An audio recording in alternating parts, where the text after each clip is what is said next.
నేను doctor Avinash తిప్పని, cancer surgeon, ప్రతిమ cancer institute. Carcinoma cervix అంటే గర్భసంచి క్యాన్సర్. సో ఈ గర్భసంచి క్యాన్సర్ ఇండియాలో చాలా ఫ్రీక్వెంట్గా చూస్తూ ఉంటాం. సో మోస్ట్లీ అంటే 70-80% రేడియేషన్ ఇచ్చే ట్రీట్మెంట్ ఉమెన్లో గర్భసంచి క్యాన్సర్ ఉంది ప్రస్తుతం ఇండియాలో. సో ఈ క్యాన్సర్కి వచ్చి ముఖ్య లక్షణం ఏంటి అంటే నెలసరి ఆగిపోయిన తర్వాత బ్లీడింగ్ అవ్వడం, అంటే పోస్ట్ మెనోపాజల్ బ్లీడింగ్ అంటాం అనమాట. ఆ తర్వాత కలిసిన తర్వాత బ్లీడింగ్ అవ్వడం అంటే పోస్ట్ కాయిటల్ బ్లీడింగ్.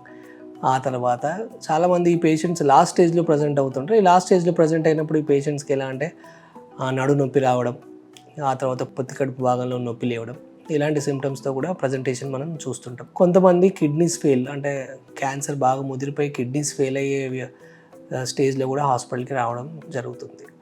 సో ఈ పేషెంట్కి ముఖ్యంగా తీసుకోవాల్సిన జాగ్రత్తలు ఏంటి అని అంటే ఒక బయాప్సీ చేయించుకోవాలి తప్పకుండా. అంటే ఈ పోస్ట్ కాయిటల్ బ్లీడింగ్ కానీ పోస్ట్ మెనోపాజల్ బ్లీడింగ్ అంటే నెలసరి అయిపోయిన తర్వాత బ్లీడింగ్ స్టార్ట్ అయినా, లేకపోతే కలిసిన తర్వాత బ్లీడింగ్ ఏదైనా ఉంటే ఇలాంటి పేషెంట్స్ ఒకసారి గైనకాలజిస్ట్ డాక్టర్ దగ్గరికి కన్సల్ట్ చేసి ఒకసారి ఆ గర్భసంచి ముఖద్వారం పరీక్ష చేయించుకోవాల్సి ఉంటుంది. చేయించుకున్న తర్వాత ఒక ముఖ పరీక్ష అంటే ఒక బయాప్సీ చేసి పంపిస్తే ఇది క్యాన్సర్ అయినా కాదా అనేది మనకు తెలుస్తుంది. ఈ సర్వైకల్ క్యాన్సర్ ఇంపార్టెంట్గా రావడానికి కారణం ఏంటంటే హ్యూమన్ ప్యాపిలోమా వైరస్ అంటే హెచ్పివి వైరస్ వల్ల ఇది సాధారణంగా వస్తుంటుంది.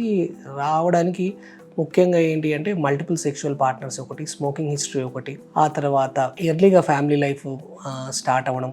సో ఇవన్నీ ముఖ్యమైన కారణాలుగా మనం పరిగణించవచ్చు. సో ఈ సిఏ సర్విక్స్కి ప్రివెన్షన్ కూడా ఉంది. అంటే ప్రివెన్షన్ అంటే గర్భసంచి క్యాన్సర్ రాకుండా వ్యాక్సిన్ తీసుకుంటే తప్పకుండా సిఏ సర్విక్స్ రాకుండా ఉంటుంది.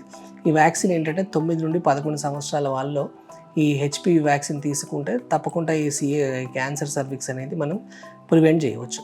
ఆ తర్వాత సర్వైకల్ క్యాన్సర్ వచ్చిన తర్వాత ఎలాంటి ట్రీట్మెంట్ ఉంటుంది అంటే ఒకసారి క్యాన్సర్ నిర్ధారణ అయిన తర్వాత దానికి సంబంధించి ఒక ఎంఆర్ఐ కానీ, సిటీ కానీ, పెట్ సిటీ అని చెప్పి ఒక స్కానింగ్ చేయాల్సి ఉంటుంది. ఈ స్కానింగ్ల ప్రకారంగా ఏ స్టేజ్లో ఉందో అనేది మనం ఐడెంటిఫై చేయడం జరుగుతుంది. సాధారణంగా మొదటి దశలో ఉంటే ఆపరేషన్ చేసి ఆ గర్భసంచి తీసేయడం జరుగుతుంది, దాన్ని రాడికల్ హిస్టెక్టమీ. ఒకవేళ స్టేజ్ దాటి 2వ దశకు వచ్చింది అనుకోండి, రేడియేషన్ ఇచ్చేస్తే సరిపోతుంది. ఆ రేడియేషన్తో ఏదైతే క్యాన్సర్ ఉందో ఆ క్యాన్సర్ అంతా నిర్మూలన చెందుతుంది అనమాట.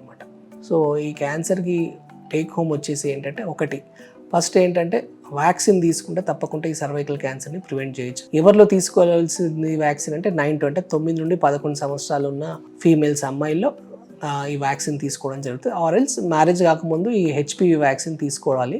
తర్వాత ఈ హెచ్పివి వ్యాక్సిన్ ఇండియాలో రెగ్యులర్గా అన్ని స్టోర్స్లో అవైలబుల్గా ఉంది. 3 డోసెస్ ఉంటుంది, ఆ డోసెస్ తీసేసుకుంటే సరిపోతుంది.